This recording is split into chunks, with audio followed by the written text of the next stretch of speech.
Hello, you're listening to Hugo Talks. This is my second video today. I put a video up earlier.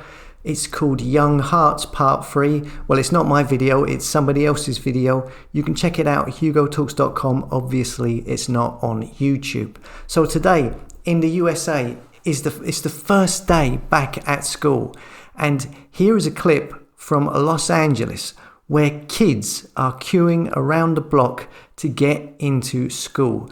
The queue is on account that they have to show a proof of negative test. And in this report you see here, the people speaking, the pundits, these clowns, these fake stream media traitors, talk about this as if it's a joyful and exciting thing. I mean, before I play this, why are you people consenting to this? How many hoops are you willing to jump through? How much time are you willing to stand in line? To what extent will things go until you say, no? How bad does it have to get before you say, I'm not going to school? Or if you're a parent, you say, stuff this, I'm not sending my kid to school. I'm not sending them to this nonsense. They can learn from home. That's it. Enough is enough. How long before you come to that conclusion? What has to happen? I don't know. I mean, where has people's backbone gone? Where has their common sense gone? And how much time out of the day is all of this crap taken up? And don't you realise that the more you consent to this, the more you comply, the more they're going to ask of you. That's how it works. You're happy with this situation as it is? Keep on complying and watch the restrictions pile up more and more. All right, Sky Fox over top of a school that is getting ready for the first day of school. It's kind of nice that you can be over something joyful like this, Stu. That's right, Michaela. And take a look at this line. Now, these kids have to show a proof of negative COVID actually to get into the school. It's not like in the old days when I was going to school. You just kind of made your way in. Hope you got there in time to get some bagels and right before nutrition before the actual class started. But right now you can see a long line out there. This is going to be LA High. This is going to be off of Olympic near Rimpow in the Mid-Wilshire area. Long line out here, but apparently this is just one of many schools that are having this situation this morning. Now, these kids, like I said, they have to show proof of a negative test, actually, before they get into the school today. This line, almost around the block. Hope these kids get to class on time. I'm Stu up in Sky Fox. Michaela, breaking news, you had bagels at your school?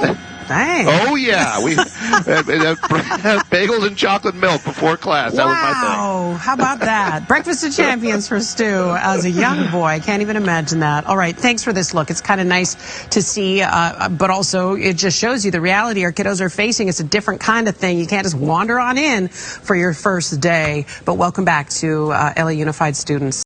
Note how they talk about bagels and milkshakes. They throw the focus onto that instead of the crap these kids are being put through. I was going to say the crap that these kids are being made to be put through, but they don't have to go through it. They can just not go to school. It's a simple thing. Make a choice. Use independent thought and stop being led through your life by the hand of the state. Guess what would happen?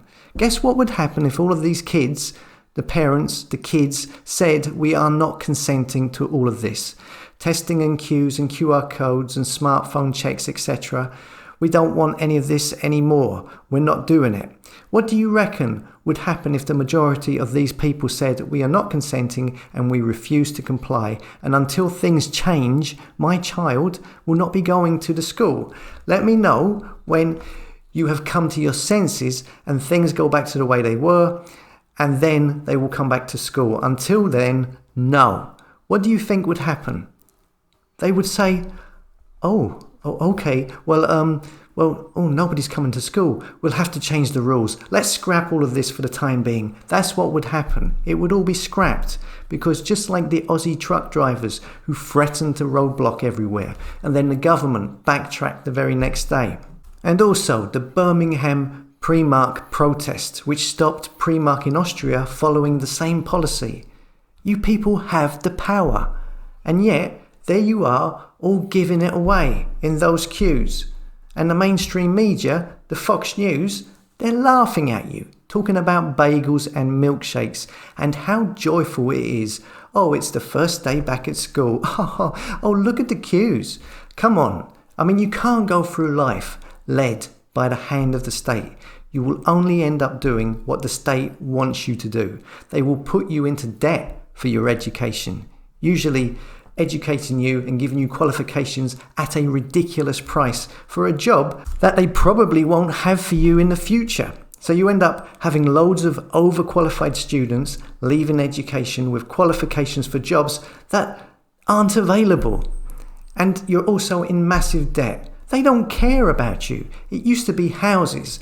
That used to be the trick to get everyone in debt for a lifetime, a mortgage. Now they try to get you into massive debt as a student as well, before that, because, well, houses are so expensive, nobody even tries to buy one anymore or get into debt for. You're better off out of it, even without all of the shenanigans going on at the moment. You would still be better off out of it. Follow your own interests, develop your own interests. Learn and educate yourself based on your own individual interests and what makes you happy. Not what a bunch of boffins think everyone should be learning, not what the curriculum determines you should learn. Tailor your own education to what you actually want to learn. It's so much easier to learn something when you're actually interested and enjoy what you're researching. It's more natural. Start your own independent business. Think big. This is all just a rat race. Look at these queues.